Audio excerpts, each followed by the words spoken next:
I don't know why this video or this channel in general showed up in my recommended because I've like I never got into the whole like true crime sort of wave of interest that caught people. A few years back, as people were getting put under like lockdown and doing a lot of like remote work due to COVID, I know that podcasts in general and true crime sort of podcasts in particular kind of like caught on big. And nowadays people joke about how everybody has a damn podcast. um, but I like never really got into podcasting in general, and again with like true crime and anything like true crime adjacent, I guess I never got into that kind of stuff specifically. So I don't know if I'm necessarily going to like this, but at the same time, I never got into those things, but I also never really went out of my way to try them. So it just didn't necessarily seem like something I was interested in. But let's see if this video can maybe change my mind, I suppose, and we'll see if I develop a newfound interest in these sorts of things. So yeah, let's give it a go, I guess. I know Brew is itching to make a video about this one. The affidavit released by the Rhode Island Attorney General tonight credits Reddit for this credible and helpful tip. As you may know from our past videos, Reddit's investigative efforts over the years have been controversial. Video is not AI generated, was fully made by real people. Cool! Have solved 3 separate missing person cold cases: Grateful Doe, Woman 82483, and Lyle Stevick. It is not an over-exaggeration to say that without Redditors' sleuthing and social networking, the John and Jane Does in these cases would have never been identified and closure would have never been brought to their families. On the other hand, whenever Reddit users have tried to assist in large-scale manhunts, it has never gone well. At best, wannabe detectives do nothing but engage in pointless speculation and theory crafting, like in the 2021 that tracks. In the 2022 University of Idaho murders. And at worst, they ruin innocent people's lives by hurling baseless accusations at whoever they deem suspicious, like in that also tracks bombings of 2013. In fact, aside from one I remember those slaughter case where Redditors identified the vehicle involved from just a small piece of debris left at the scene, Reddit has never solved a criminal case until today. Okay. Saturday, December 13th, 2025, the Brown University campus was in the middle of finals week. The temperature had dropped to the mid-30s Fahrenheit. Chilly, but not unusual for a New England December. Inside the Barrison Holly building, a sprawling complex that houses Brown's engineering and physics departments, students came and went throughout the day. The building's exterior doors were unlocked, as they typically were during daytime hours. Anyone could walk in, with no ID or security screening required. But someone had been watching the building for weeks, and it hadn't gone unnoticed. A custodian had noticed an unusual person on campus multiple times over the weeks, much older than a student, but not a professor or staff member. The custodian saw the strange man pacing the hallways in the Barrison Holly building, looking into classrooms and even ducking behind a bathroom to avoid being seen. But unfortunately, the custodian didn't find it unusual enough to report. Around 2 p.m. on December 13th, students began arriving for the economics review session in room 166, a large 186-seat auditorium-style classroom on the ground floor. The session was optional, led by a 21-year-old teaching assistant who wanted to help students prepare for their upcoming final. Economics 1010, Principles of Economics, one of Brown's most popular courses. At approximately 4:03 p.m., as the review session was winding down, the teaching assistant and several students sitting near the entrance looked up as the door to room 166 opened, expecting another late arrival to the review session, someone rushing in with a last-minute question. But it was not a student. He was stocky, about 5'8", perhaps 200 pounds. He wore all black.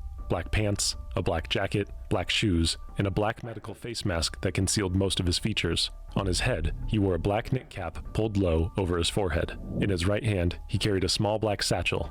In his left, a 9mm handgun. As the gunman entered the room, he raised his weapon and opened fire without hesitation. He moved through the classroom, firing round after round. The students dove under desks, ran for exits. Some were frozen in terror. Others were hit before they could react. 2 students were killed. One of them was not even enrolled in the course. He simply came to help a friend prepare for the exam. 9 other students were wounded. The teaching assistant, miraculously, was unharmed. But the psychological damage to everyone in that room would last forever. The entire attack lasted less than 90 seconds. When the gunman's last magazine was empty, he calmly turned and walked out of room 166, exiting through the same door he had entered. He moved through a section of the building with limited surveillance coverage, towards the Hope Street exit. and then he was gone. Almost as soon as the shots had been fired, students Interesting. immediately started posting reactions to the shooting on SideChat, an anonymous social media platform for college students, warning others of an active shooter. At 4:22 p.m., 19 minutes after the first shot was fired, Brown's University Public Safety and Emergency Management issued an alert to the campus community. Active shooter near Barris and Hawley Engineering. Run, hide, fight. Shelter in place. Fight! Providence Police, What? Rhode Island State Police, FBI agents, and tactical teams descended on Brown's campus within minutes. Helicopters circled overhead. SWAT teams swept through buildings. Officers went door to door, clearing classrooms and dorms, searching for any sign of the gunman. But the killer had vanished. Inside the Barris and Hawley building, he left behind an unimaginable scene of chaos and carnage. Pools of blood and shell casings littered the floor of room 166. I mean- At least 44 rounds of 9mm ammunition had been fired. The students who had survived hid in locked.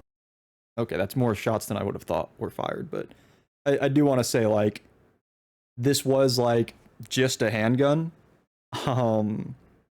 So it could have been worse in the sense of, in regards to the weapon that was brought, because, you know, in the good old US of A, it's not particularly difficult to get something that's, let's just say, more powerful, packing a bit more of a punch, maybe a bit more devastating than again just a handgun.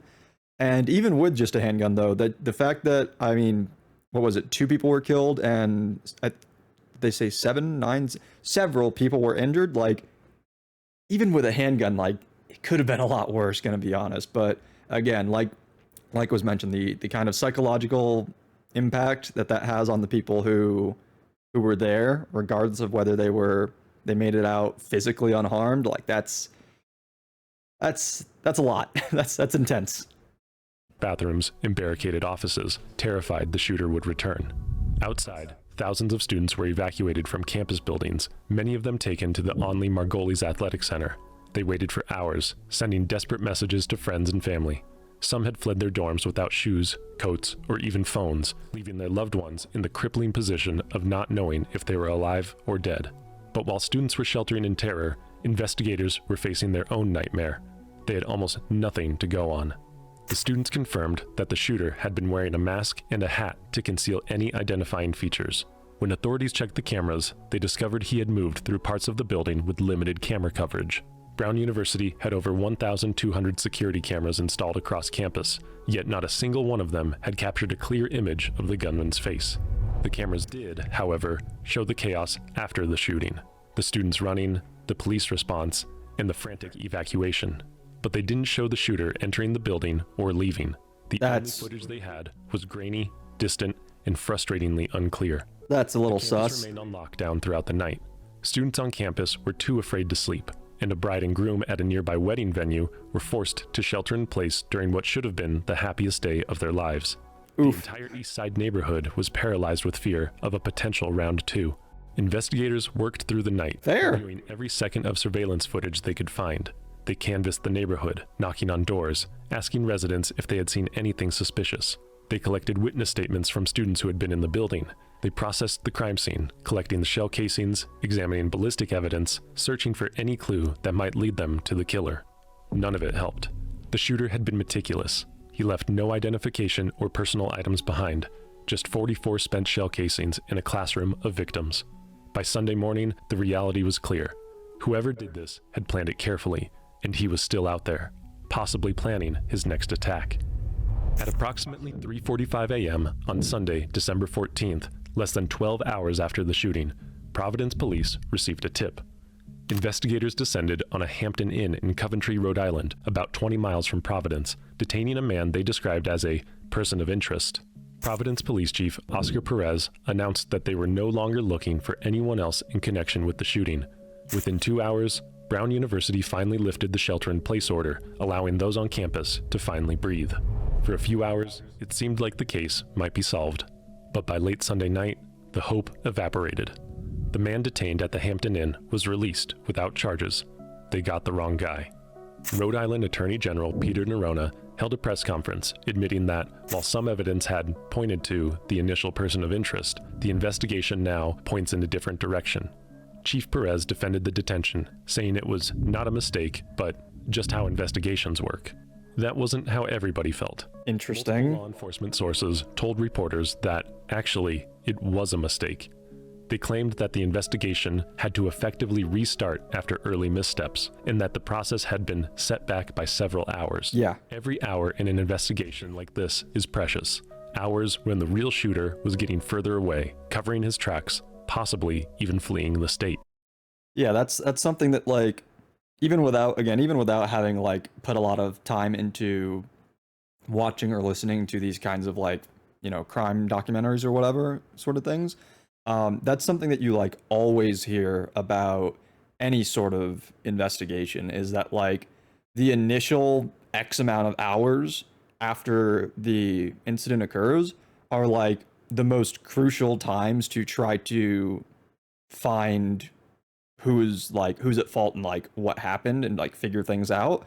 And the longer things go on, the harder it gets, like the colder a case gets, the more difficult it becomes to actually find the person responsible and to like solve the case. And so like, even if this, so like, there's a couple of different perspectives, right? There's the notion that maybe this was like, and maybe we're going to get into more details about this, but the way that we're speaking a bit vaguely about it, I feel like this is just going to be kind of like a stepping stone in telling this story. Depending on how like the investigators and like the police chief, like their mindset and like what they were trying to do, like maybe this was legitimately just like, oh, we think we got the guy. But it's also entirely possible that they were just kind of like, this guy can be used as a scapegoat, either temporarily or possibly even permanently, in order to alleviate the concerns of all of those involved, in order to, again, just kind of like give peace of mind to the public. Because that is unfortunately, like, that is a thing that happens. Like, police do sometimes just like arrest somebody or like, you know, call close to an investigation just for the sake of being like, no, don't worry, we got this under control. This is the guy. Even if there's reason to believe that that's not actually true. So yeah, I wonder how much it was I wonder how much it was the latter versus the former in this particular instance. And yeah. To the terrified public, it signaled the most worrying sign of all. Law enforcement had no idea who they were looking for. By the next day, investigators were back to square one. They released new images and video of again trying to show men in dark confidence, clothing and a display face mask, confidence, walking even through if it's Providence's streets, unfounded. exactly the same as the description given to them by the students. But the footage was blurry, distant, and maddeningly vague. The man's face was completely obscured. His features were indistinguishable. The FBI announced a reward of up to $50,000 for information leading to the identification, arrest, and conviction of the shooter. They pleaded with the public for help. A reward that they probably won't pay out. Shorter than someone taking a breath, Chief Perez said, urging anyone with camera footage from the area to come forward. The investigators were soon flooded with tips from people who thought they recognized the man in the video, but the tips that came in were largely unhelpful. Others reported seeing suspicious people near campus, but none of those leads panned out either. At approximately 8:30 p.m. on Monday, December 15th, 2 days after the shooting, the situation escalated. In Brookline, Massachusetts, a quiet suburb just outside Boston, about 50 miles from Providence, police got an unexpected call. Shots had been fired on Gibbs Street, in a residential building near Boston University. When officers arrived, they found 47-year-old Nuno F.G. Loureiro lying in the foyer of his apartment building, suffering from multiple gunshot wounds. Paramedics rushed him to Beth Israel Hospital, where he underwent emergency surgery, but it was too late to save him. Loureiro was pronounced dead early Tuesday morning, December 16th. Investigators working the Brown shooting case couldn't shake the question, were these cases related or just two tragic coincidences? Nuno Loureiro was an acclaimed physicist, a professor of nuclear science and engineering at the Massachusetts Institute of Technology, and the director of MIT's Plasma Science and Fusion Center. He was a graduate of the Instituto Superior Técnico in Lisbon, Portugal, an incredible, accomplished scientist, not a student like the killings at Brown University. The FBI publicly stated that there was no known connection between the Brown shooting and the MIT professor's murder. It was just a terrible coincidence. 2 horrific crimes in the same region within 48 hours. But that wasn't the whole truth. Behind the scenes, investigators were starting to notice troubling similarities between the cases. Both shootings were execution style. The victims of both shootings were connected to academia, and both crimes had been carried out with a high level of precision, with no obvious evidence left behind to track the killer. However, without I assume concrete the evidence weapon linking the two was the cases, same, like the law shell enforcement casings? treated them as separate investigations. The Brookline police launched a homicide inquiry into the murder of Loureiro, but they publicly maintained that the cases were unrelated. None of this settled the anxiety, especially for investigators. A college campus shooter was still at large, and a renowned MIT professor had been murdered, and law enforcement seemed no closer to solving either case. But that's because they simply hadn't been looking in the right place. On the same night Nuno Loureiro was murdered, an anonymous Reddit user logged onto the r/Providence subreddit and posted a comment in a thread about the Brown shooting. "I'm being dead serious. The police need to look into the gray Nissan with Florida plates, possibly a rental.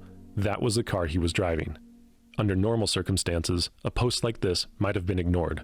Reddit is full of amateur sleuths and armchair detectives, especially during high-profile crimes. We've even covered a few of them on this channel. After the disastrous false accusations during the Boston Marathon bombing investigation in 2013, when Reddit users wrongly identified an innocent student as a suspect, the platform had become increasingly cautious about vigilante justice. But this one felt As they different. should. It wasn't vague or speculative. The Redditor wasn't even suggesting specific people. He didn't say, "I think," or "maybe." He said, "Police need to look into this." Other Reddit users urged the Redditor to report the information to the FBI. One user wrote, "If you really saw this, you need to call the tip line, now." The Redditor replied, "I already did." By this point, investigators had received hundreds of tips, nearly 200 of them considered actionable. The Redditor's tip was just one of many, and as a result, it was lost in a pile of maybes. But the next day, someone at the Providence Police Department saw the Redditor's comment. One detail immediately caught their attention: a gray Nissan with Florida plates, possibly a rental. Up until that moment, investigators had not connected any vehicle to the shooter. They had surveillance footage of a masked man walking through Providence's streets, but they didn't know how he arrived or how he left. And if he had driven a car, they certainly didn't know what kind it was. The Redditor's tip may have done exactly what the authorities were struggling to do: identify a tangible piece of evidence that they could actually trace. If it was legitimate, that is. Investigators began combing through their surveillance footage, this time specifically looking for a gray Nissan sedan. They found one, captured on multiple cameras throughout the day on December 13th, moving through the streets near Brown's campus. Okay. The next step was to identify the license plate and track exactly where this person of interest had been in the days leading up to the attack. Providence police had access to a network of more than 70 automated license plate readers operated around the city by a surveillance company called Flock Safety. These solar-powered cameras mounted on poles throughout the city capture images and data from passing vehicles, including license plates. They're controversial due to privacy concerns, but in this case, they were useful. Using Flock's database, investigators found multiple hits on a gray Nissan Sentra sedan with license plate 62DQEV from Florida, just like the Redditor had claimed, in the area around Brown's campus on and leading up to December 13th. Flock's cameras captured the Nissan 14 different times in the Providence area on December 1st, 12th, and again on the 13th, the day of the attack. Most Okay. of all, that day, the vehicle had been circling the neighborhood for hours before the shooting took place. With the license plate in hand, investigators traced the vehicle to the rental car company, Alamo Rent-A-Car in downtown Boston. The car had been rented out on December 1st, nearly 2 weeks before the shooting. Detectives obtained security And on the same day footage from when the Alamo it was facility, first spotted, and right? there, finally, they had what they desperately needed: a clear image of the renter's face. His name was on the rental agreement: Claudio Manuel Neves Valente, a 48-year-old Portuguese national. But before investigators could move forward, they needed to talk to the Redditor who had led them to this suspect in the first place. The problem was, they still had no idea who he was. Portuguese national. Wasn't the MIT professor? Didn't he study at a university in Portugal, if I'm remembering correctly? Also, real quick, something that I thought was going to maybe get mentioned, but I guess not. They when they were just talking about the traffic cam footage, the license plate readers, they mentioned how it was spotted on 3 different days. I think it was the 1st, 12th, and 13th. Not really relevant to what I'm trying to talk about though. And when they previously were talking about how the shooter at Brown University had evaded like all of the cameras effectively, the first thing that like came to my mind was like, I rather doubt that this was like that kind of thing. Obviously, it wasn't coincidental, right? And then also, but then like, unless the camera setup is just like horrible. But they said they had like, I think 1,200 cameras, like 1,240 cameras or something like that throughout the university. So like, I'd rather doubt that it was coincidental, but was rather very much intentional. An intentional evasion of being recorded by the campus's security cameras. And so like, my first thought is like, okay, so if this person knew how to duck and dodge and route themselves in such a way to avoid cameras, then I feel like it might take a lot of manpower to review this kind of stuff. But my first thought is like, we should be able to like go back and try to look through old videos to find somebody who's like looking for cameras. Because while it is possible to look to like scope out surveillance casually and like by like, you know, like looking ahead normally, but just like kind of using like the corners of your eyes to like look around for like where cameras are pointed and like or located and where they're pointed. Most people are just like not that subtle. I feel like if you were to look, you'd probably be able to find, especially since this was like supposedly somebody who like stood out based on the aforementioned testimony by like the custodial staff member.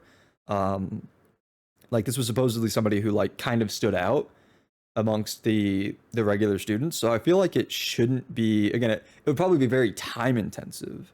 But in terms of the difficulty of the task, I feel like it shouldn't necessarily be that hard to kind of parse through some old footage and just like skim and like have things on like, you know, fast forward, looking for somebody who is like, seems to be like scoping out or casing the joint, you know what I mean? And so I do wonder why that wasn't addressed at all as a possibility in this video. I'm curious if like maybe the footage from the security cameras is like only stored for like 24 to 48 hours, and so they maybe tried that and didn't find anything, or maybe they just assumed that the shooter did all of their kind of prior research in a sense ahead of time, like even before, like further back than their footage goes. I don't know, but that was I don't know, that was something that from earlier in the video that like while they were talking about it, I was like, I feel like we are glossing over some things that maybe we shouldn't be. So I don't know. Again, just the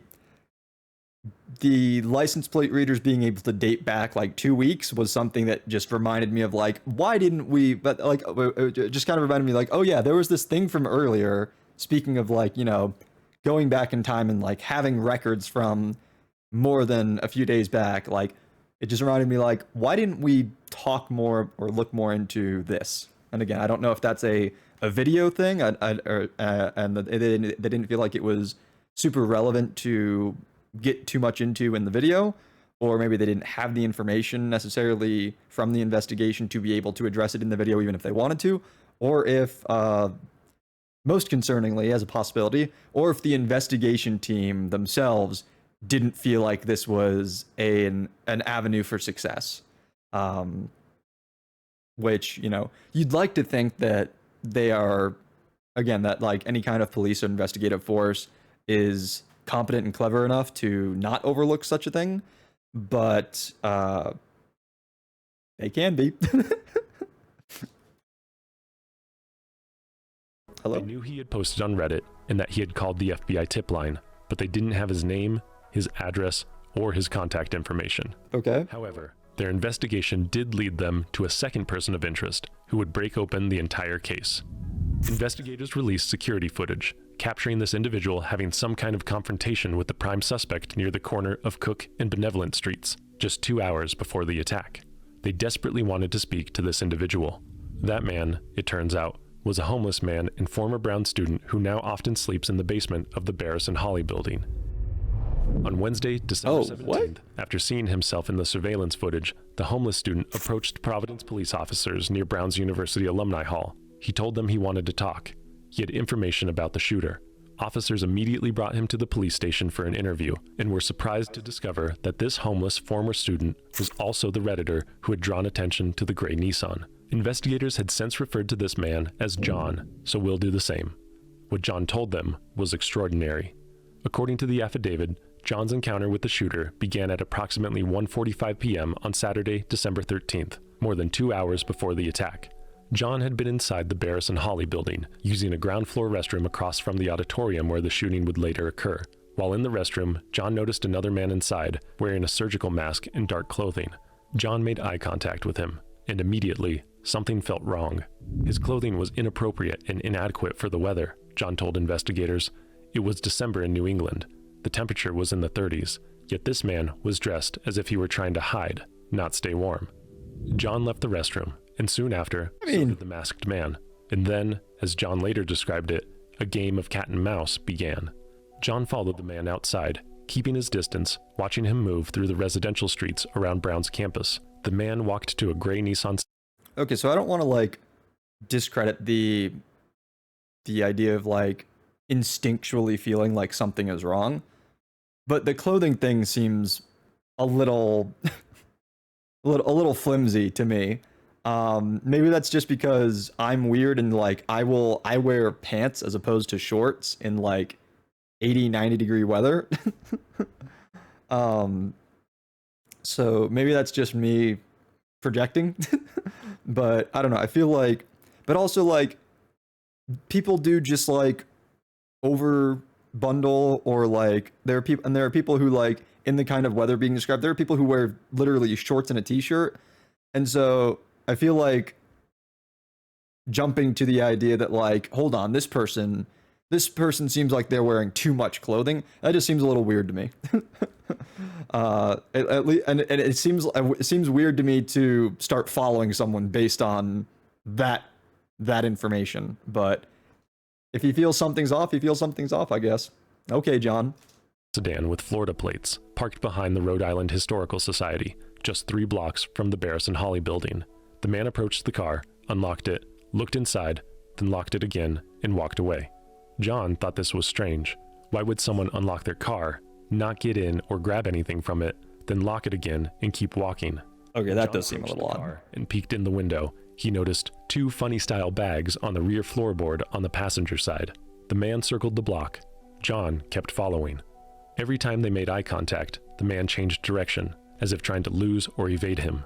It all made John more suspicious.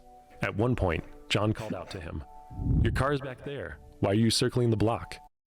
Okay, but like putting myself in this person of interest's position, like if I noticed someone following me, I'd be kind of sketched out too, you know?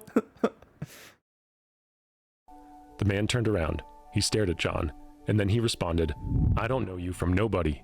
Then repeatedly asked, "Why are you harassing me?" John decided honestly fair. He watched the man approach the Nissan one more time, then walk away again. John stopped following him after that. A little over 2 hours later, the shooting occurred. When John saw the surveillance images released by police, he immediately recognized the man. He went straight to Reddit and called the FBI tip line. During the police interview, detectives showed John 2 surveillance images of the suspect's vehicle. John exclaimed, "Holy shit, that could be it." They showed him footage from the Alamo rental car facility, including images of the man who rented the car. John recognized him as the same man he had encountered in the bathroom. Attorney General Peter Nerona would later say, "He blew this case right open. When you crack it, you crack it." With John's testimony and the rental car records in hand, investigators now had a name to chase: Claudio Manuel Neves Valente.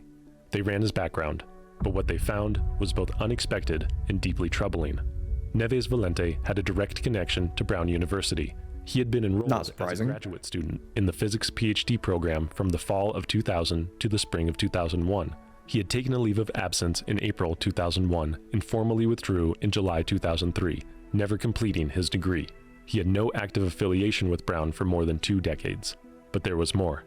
Neves Valente had also attended the Instituto Superior Técnico in Lisbon, Portugal, between 1995 and 2000, studying for a degree in engineering physics. He graduated with a remarkable average score of 19 out of 20, an extraordinary achievement at one of Portugal's most demanding universities.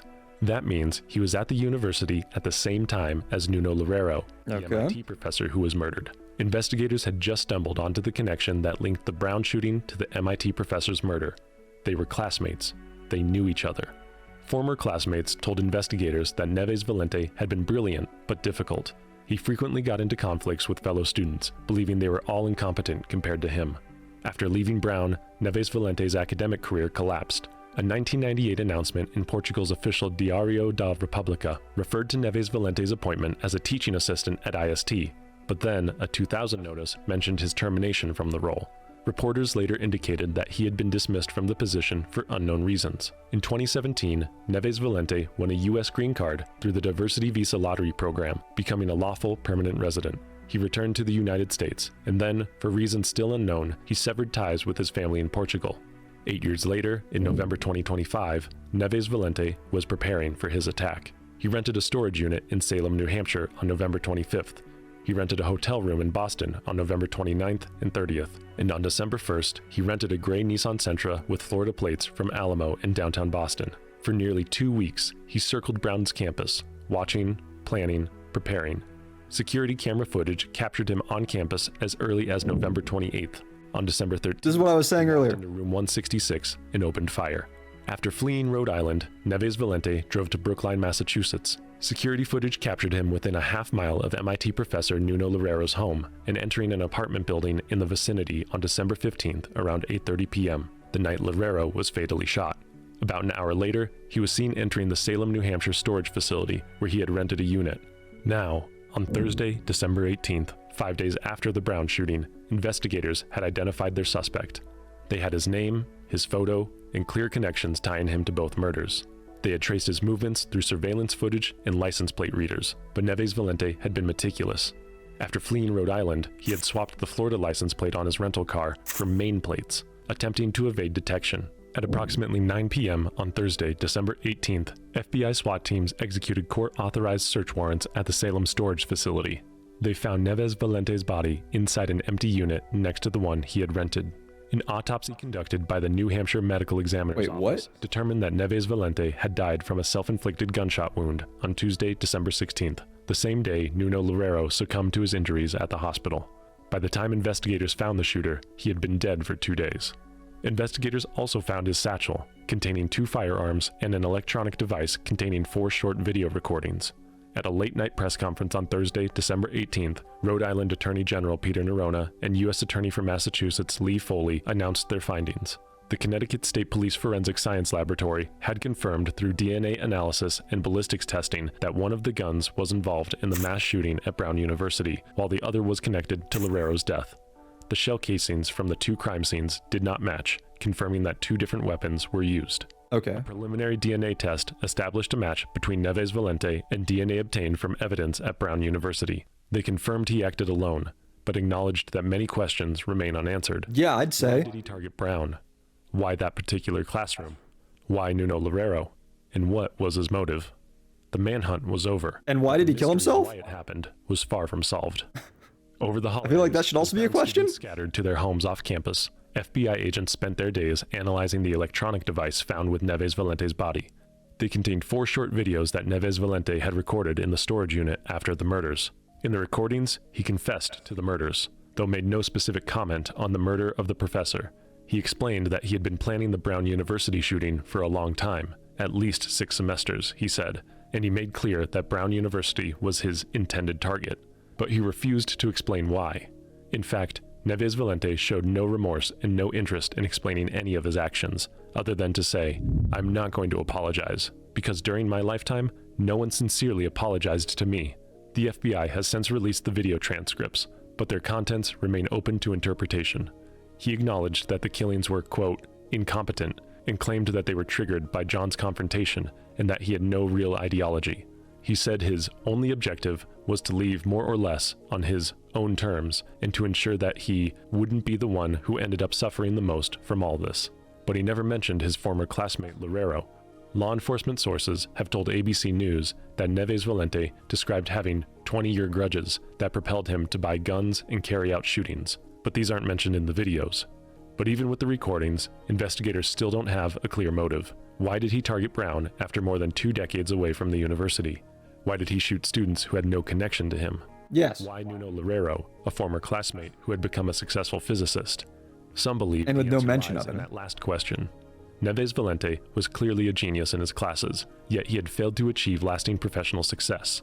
Loureiro, on the other hand, went from success to success. The most popular theory is that Loureiro represented something that Neves Valente could never achieve. But law enforcement officials emphasized that Loureiro had no recent contact with Neves Valente and described the attack as a deliberate, unilateral act of criminal violence carried out against a victim unconnected to his personal or professional failures. But when Nuno Loureiro's death was publicly linked to Neves Valente, a conspiracy narrative quickly emerged, one you've probably As they encountered often do. if you followed the story on forums and social media. Within hours of Loureiro's death, some outlets and social media users began speculating that his murder was connected to Iran, geopolitical tensions, or an alleged targeting of pro-Israel academics. Others baselessly claimed that Loureiro was pro-Israel and that he was targeted for that reason. And some speculated that Loureiro's murder was connected to corporate interests in the fusion energy field, or that powerful monopolies were involved. While of course none of the speculation narratives are impossible, there is, at this time, zero evidence for any of this. Nuno Loureiro never made any public stances on politics, and it is unlikely that there is some shadowy conspiracy targeting MIT nuclear professors. Neves Valente. I also feel like, I mean, it's maybe a fool's errand to try to like reasonably argue against what things that are considered conspiracy theories, right? But this whole idea that it was linked to some like big lobbying thing or like some like political agenda kind of deal, it just like it doesn't make sense to me because like it could be at that point he could be targeting anybody, right? Not necessarily, but this was specifically a former classmate of his. Like, is that coincidence? Doubtful. And then also, if you are acting towards if your motives for carrying out something like this are some grand vision and you're like attempting to I guess in a sense affect some sort of change with what you're doing, why stop at one? Like I'm being completely serious. Like if your motive is like, I hate these pro-Israeli academics, or if I should say Israel, not Israeli, but pro-Israel academics, or if it's like, oh, there's some big like corporate or academic like sort of, you know, big scheme happening and you're trying to upend it or something like that, like why kill one random party involved in it and then be like, you know what, I'm good, not only that, I'm done with life, I'm out, and then kill yourself, right? That just doesn't hold water as an explanation for me. And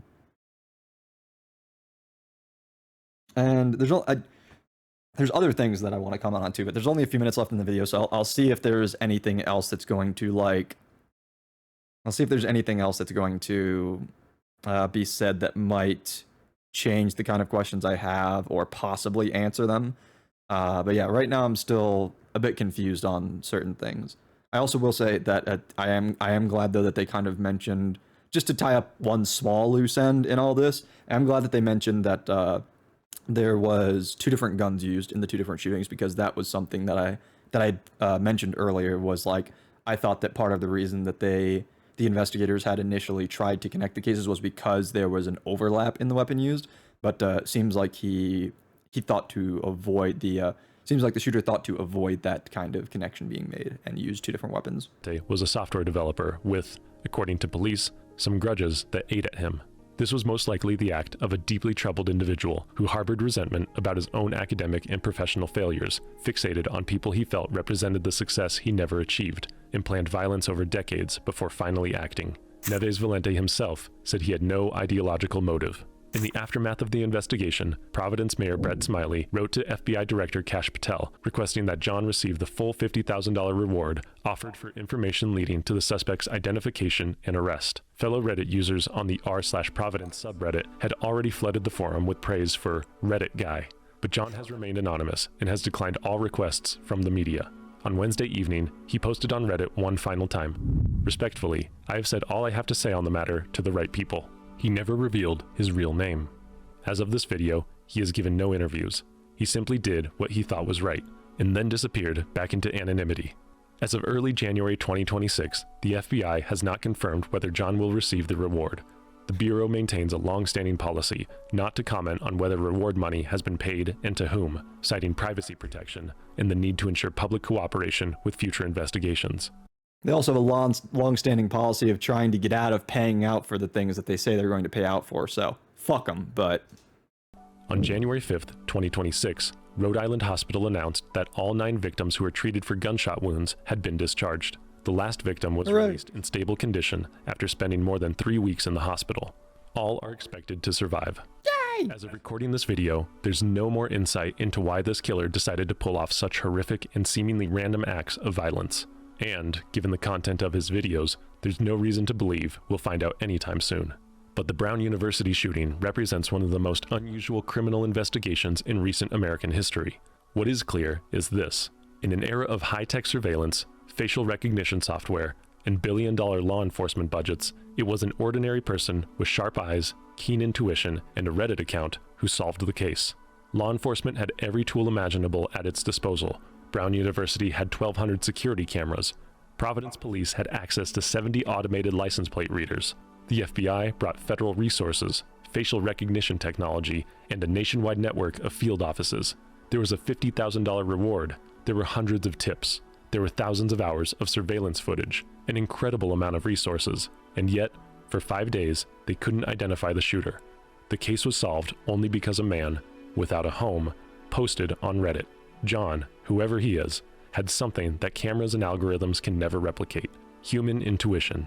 He saw a man in a bathroom and immediately felt something was wrong. He followed that instinct, observed the guy in action, and remembered all the details. And when he saw surveillance images released by police, he connected the dots and became a hero. As you may have noticed at the beginning of this video, this story was first brought to our attention by one of our awesome fans. If there's a story or a topic that you want us to make a video about, then head over to our website, brewsolves.com. There, you will find a topic submission form that does not require an email or any other identifiers, so that you can stay as anonymous as you wish. That's If you'd cool. like to help us get the algorithm to recommend this video to more people, then hit the like button and subscribe to our channel. And if you'd like to help us on our quest to gain independence from said algorithm, you know, the one that dictates what we can and cannot make videos about, then join us over on stacked.com/brew. Stacked is a platform similar to Patreon, except it takes a smaller cut from creators' donations while providing the same service. For $5 a month, our members get access to behind-the-scenes production discussions, ad-free and sponsor-free versions of our YouTube videos, as well as upcoming exclusive bonus videos. You can become a member by going to stacked.com/brew or by clicking the link in the description below. Thanks to all the Stacked members who have already joined, and a big special thanks to our top-tier members, Nexus and Border Lodge. And thank you to everyone for watching. See you in the next one. Interesting. I guess that Stacked is becoming like a Patreon, like the new Patreon, because there was another video I watched recently. What was it? I think it was the Mugen video that I watched, where he also advertised having a stacked account where you could go to support him. So I guess that's like the new Patreon, where you can have people give you money directly instead of just relying on YouTube ad revenue. I don't know. Okay, so that's the video.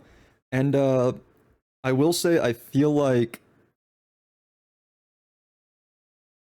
where I want to start. There's a couple things I want to say.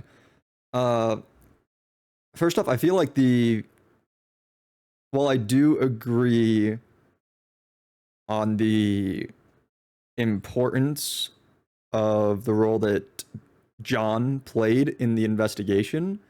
I don't think that it is.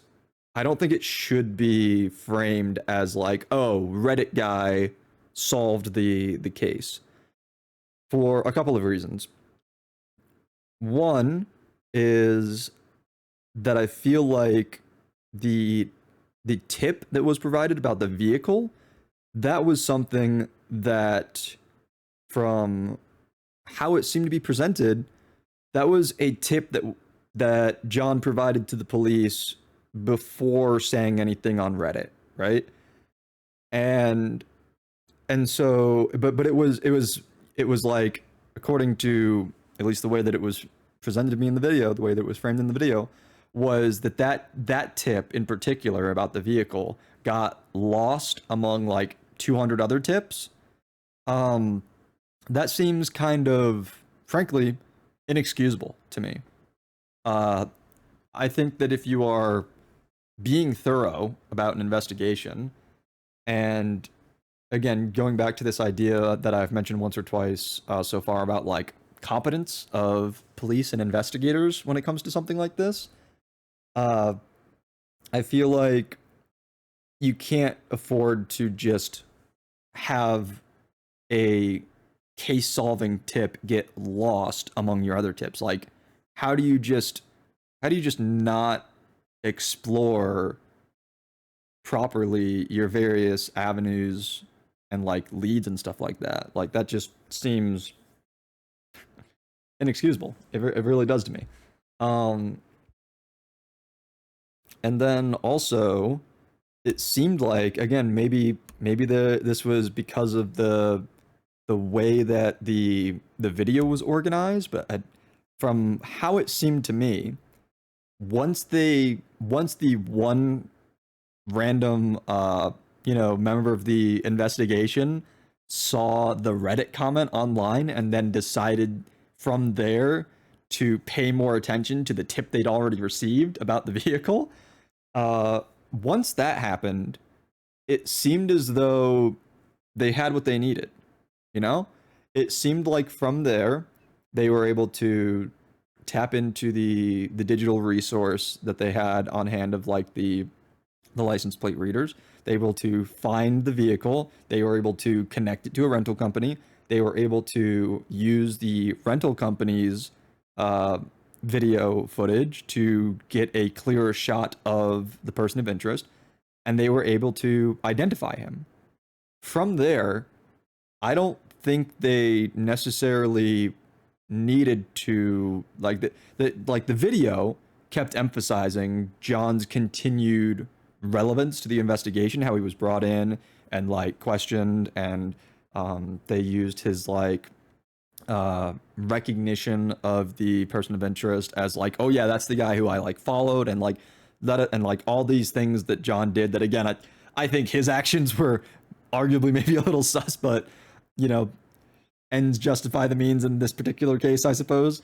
Um, but like, do you see what I mean? I feel like they didn't need all of these extra things from John. I feel like once they had actually followed up on the tip about the vehicle, I feel like they found the information that they needed. I don't think they needed for him to come forward to the police and be like, I want to offer information about the shooting. I don't think they needed him to identify.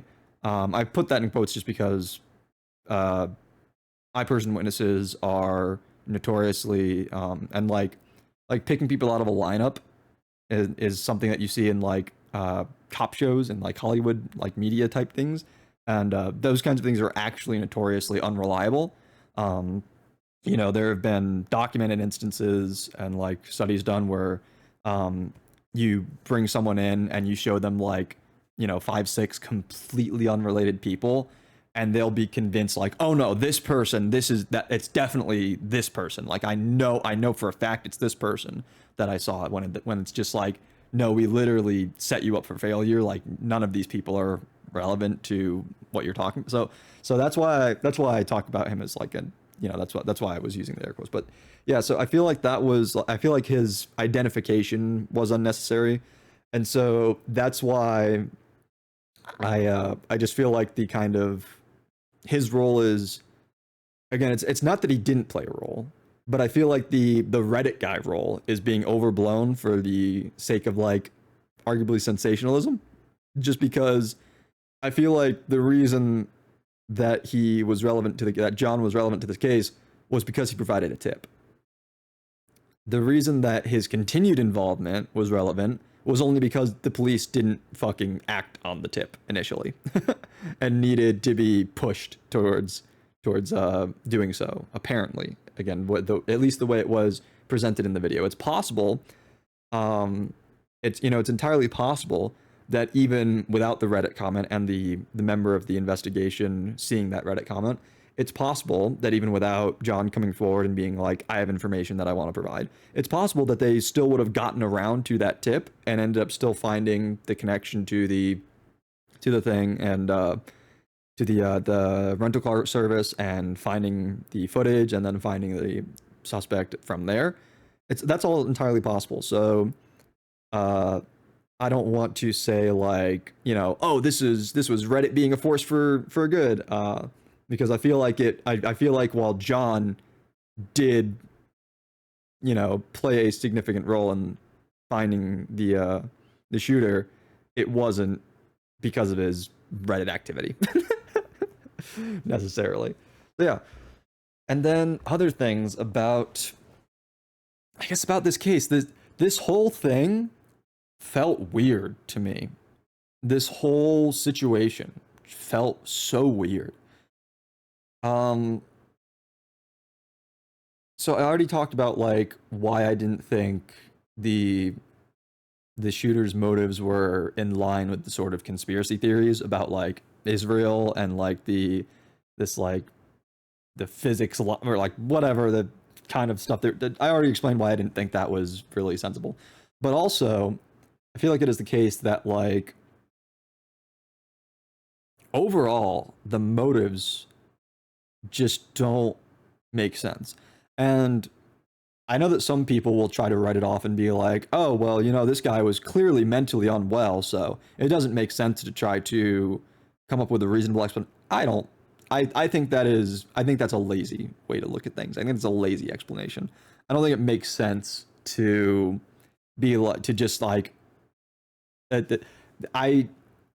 is arguably a political problem when it comes to talking about like shootings in this country, because there is such a powerful gun lobby in America, and there are political interests in having like as unmitigated as possible of a Second Amendment right in this country.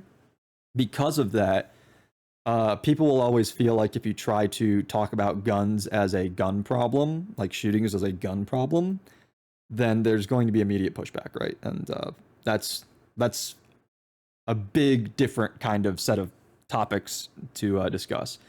But the reason I bring it up is because the sort of cop out and way to avoid those sorts of discussions about guns and shootings in this country is to constantly chalk up shootings as being like, oh, it's because of mental illness.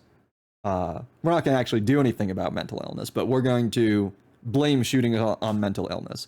And that just becomes like a way to not talk about the issue. And so I feel like similarly to all that, I feel like looking at a situation like this one and being like, oh, this guy's clearly mentally ill, he's mentally unwell, so you can't try to assign any sort of reason or logic to his actions, that just doesn't sit well with me. I still think that he did this for a reason, right? And it was clearly premeditated. It was clearly thought out. he was described multiple times in this video as being someone who was very intelligent, right? And so to say that like he just like snapped or he just like did this because he was crazy, that's just what? Like really? That's you're fine with that as an explanation? Um and so there are just so many things that don't make sense to me. Like he went through the trouble of like planning all this out, of like finding the security cameras locations, of using a rental car, of like swapping the license plates as it was mentioned, and like having his storage units. Went through the trouble of doing all these different kinds of things in order to carry out the shooting on Brown, and then also the shooting at the apartment complex of his former classmate, now accomplished professor. All of that was just because he was crazy. All of that was just because he was like there was, and like in his personal recordings that were found, he supposedly said that like, you know, this wasn't ideologically motivated, but there's still some kind of motivation. Even if it's a motivation that like doesn't make sense, people do have reasons for doing these sorts of things, generally speaking, right? Like it is very rare that you have someone carrying out an act like this and there's just like literally no reason. Like even if the reason is sometimes like, oh, this person was like on drugs, like on substances, like even then it's like, okay, that's kind of an explanation. But again, like it was mentioned in sort of the sum up here, like for the Brown shooting, why did he target like students who were unrelated to him in any way? Like these were students taking like Econ 101, right? Like he wasn't at Brown for like 20 years. So it's not even like he was trying to like get revenge on like a professor who failed him or anything like that. It wasn't like he targeted admin or staff or people who might be who you could like, by jumping through some like mental hoops, by going through some like mental gymnastics, as people often call it. Like there's ways that you could come to the conclusion that like, you know, oh, my issues at this university, like it's because of these professors, right? It's because of these administrators, these people who run the university. Like it's their fault that I had issues. It's their fault that I failed and wasn't able to like continue to find success, and like all these different, like I can definitely see stretches of like making that make sense to someone who feels like they've been wronged. Like so one of the quotes that was shown to us was that like, I'm not going to apologize because in my life nobody ever apologized to me, or something like that. And so it's like clearly he feels wronged in some capacity, but he didn't go after necessarily the people who wronged him. And especially when you're talking about somebody who again has been described as like clever and intelligent, like why act out your aggression or your desire for vengeance on these people who aren't related? Like, yes, they go to the same school that you used to, but like I'm sure he recognized that like that's not really a reason, right? That's not a reason, that's not a strong connection that deserves two people dying and several others being injured, right? And so why do it? And the thought that I was having during all of this, or at least during the first like half or so of the video, for a good portion of the video, the way that I was thinking of the situation was like, this is a test run, right? I was thinking of it as like, he's doing all of this just to see if it will be successful. This is like leading up to something else, whether it was meant to be like a second attack on Brown, or whether it was like seeing if he could successfully get away with it in order to then carry out a different attack that would be like more extreme in nature. Like that's how I was thinking of this. That was what I was preparing for mentally, as being like the next logical step in what we were being shown, and like why all of this was happening, right? Because again, this was careful, this was methodical. There was a reason for it. But then that didn't really happen. Then there was a second shooting, but it wasn't at the same location. And in my view, it wasn't more extreme. It was just, I say just, but like, unless I'm mistaken, it was only his former classmate that he killed at the apartment complex, right? He didn't go shoot up the apartment complex and kill and or injure another like dozen people. It was just his former classmate. Frankly speaking, that is a smaller scale attack. That is one person versus a classroom. So like that, like if you didn't do the Brown shooting, I would argue that that the shooting at the apartment complex was probably easier to carry out. No? There's also a question I just want to float real quick of like, how did he know where the professor lived? I believe it was mentioned, albeit briefly in the video, that the two, and I'm glad that they did at least mention it because it was something I was wondering about, that the two like didn't have contact with each other since their time together at school, which was again decades prior. But like, even if you're like a well-known academic and professor, that doesn't mean that your like personal address is like common information that's like easy to find necessarily. So how did he know where the guy lived? I thought that was a little weird when they said that he killed him at his apartment complex, which like maybe he was like, maybe they didn't address it in the video, but like maybe they were, and again, maybe this is something the police didn't even necessarily end up learning about potentially, but like, did the shooter, like, did he, similar to how he cased Brown, did he follow the professor around for a couple of weeks from a distance in order to like see where he came from and went each day from the school from MIT in order to find his address? And like, even if that's the case, if he like followed him to his apartment, like I would assume that he followed him to like maybe the complex, but to know the specific unit, even, I mean, maybe it was a small apartment complex. Like if somebody followed me to my apartment complex, like they'd be able to easily see which unit I'm in. But I feel like most of the time when you're talking about apartments, these are places with like dozens of units, right? And so knowing where somebody lives isn't the same as knowing where somebody lives. You know what I mean? So I thought that was a little weird that he knew that piece of information. So I'd be curious to know how that was discovered. But anyways, getting back to the more important topic, which is like the significance of the shootings, the importance of the shootings, the severity of the shootings. Why go from the Brown shooting into the apartment shooting? Because again, it's just like the shooting of the professor seems easier, frankly, to get as something to get away with, or even just not even to get away with, just to carry out.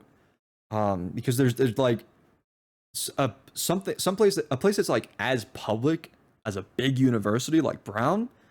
Like even if you took the time beforehand to like know about the cameras and all that, like at the very beginning, it was talked about the custodial staff member that saw him. Like, if that person decided to report him, he was just done, right? Cops would have been there sooner. Maybe he still gets off his shooting on the classroom, but he doesn't get away. And so again, that's like, that seems that it's also like, arguably, that shooting should be considered less important to him than the professor shooting, right? I feel like there's just there, but despite the fact that I believe it was said that in one of his like recordings he mentioned that like the Brown shooting was his primary goal, supposedly, that he had been planning it for several semesters. They used as the length of time that they measured it in. Which again just makes me feel like it's just like, why carry out that shooting? Why is that shooting so important when I personally I don't see why. I don't feel like it makes sense for that shooting to have been so important to him. So like if that's the shooting that he's supposedly been planning out for all this time, was him going after the professor afterwards, was that just like a bonus? Was that supposedly just something that he felt like doing afterwards? Like what, that it doesn't make sense. It just doesn't make sense. And then and again, so like, and I said a few minutes ago, I mentioned like getting away with it. How like the professor shooter seemed like something that shooting that would seem like something that would be easier to get away with. But we then learned that he didn't care necessarily about getting away with these things, because a few days after these shootings took place, once the investigation team had gathered their information and learned through, you know, their various channels, like they felt like they had their guy, they executed a search warrant on the storage facility, and they found his dead body, the shooter's dead body. So from a self-inflicted gunshot wound. So he carried out these shootings and then killed himself, despite going through the effort of, again, seemingly going through effort to try to get away with it. And it just doesn't make sense to me.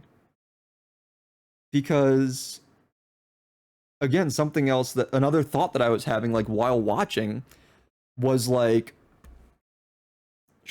was like, how certain things could be, like, intended to be, like, distractions from various things. How maybe there were, like maybe the Brown shooting was done in order for specifically the investigation team to, like, try to draw connections and, like, come up with conclusions that, like, weren't accurate, to basically throw them off your trail by, like, giving them the idea, by, like, having them try to rationalize, like, false assumptions, basically.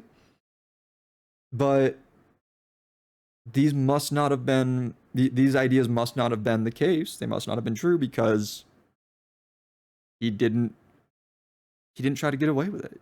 He killed himself. Was that always the plan? Was he always he must have, right?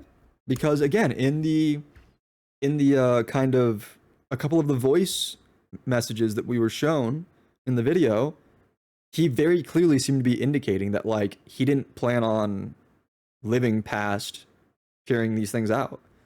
And so it's very confusing. It's very confusing to me. I feel like there's a lot of things that don't make sense. And I mean, I guess this explains why conspiracy theories started popping up, right?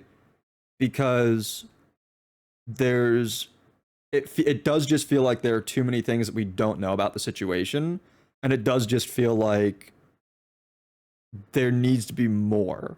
It does just feel like an explanation is, like, missing. It does just feel like something is it does just feel like something is off with this whole situation and scenario.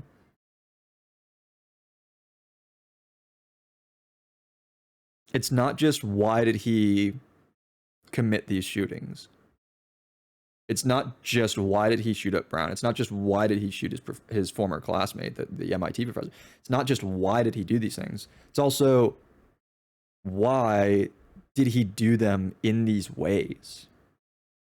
Why was he so meticulous? Why did he do one into the other with a brief pause between, like, there was a brief pause between, but why did he do one into the other specifically?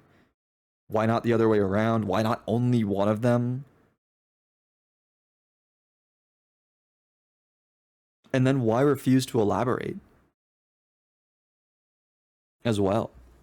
Because he left behind the little voice journals, little notes, right? But supposedly didn't offer a clear-cut explanation as to why he did these things. Did he believe that it would be obvious to people? Did he simply not care? Or was there really no explanation? That seems the least likely to me. I don't know. I feel like there needs to be more here, and I'm very annoyed and left feeling very unsatisfied by the fact that there, in a sense, is just no resolution to this. There's no like fulfilling conclusion. Like, I don't know, maybe I'm just like feeling that I think you could argue that I'm like trying to view this too much like a story, but let's be honest. Real life is kind of just stories. You might not always agree with people's motivations and reasons for doing things, but like there are explanations for the way people act and like why they do things. And so the fact that I'm left sitting here still just being perplexed and unsure of like why things happened the way they happened here, it feels very frustrating. It really does. I'm kind of annoyed. I'm really kind of annoyed.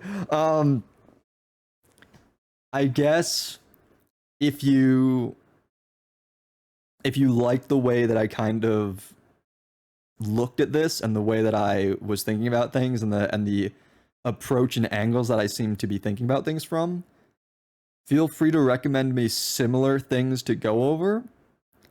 But please recommend me things that will make sense by the time I'm finished with them. Even if I have to like infer some things on my own in order to like come to full conclusions. If you're going to recommend me anything similar like this to watch, please let it be something that makes sense by the end. Again, even if I have to like take some steps on my own to figure things out and it's not necessarily like spoon-fed to me, that's fine. But yeah, this was unsatisfying. Not because the video was bad, but just because the situation overall feels like it's just missing pieces.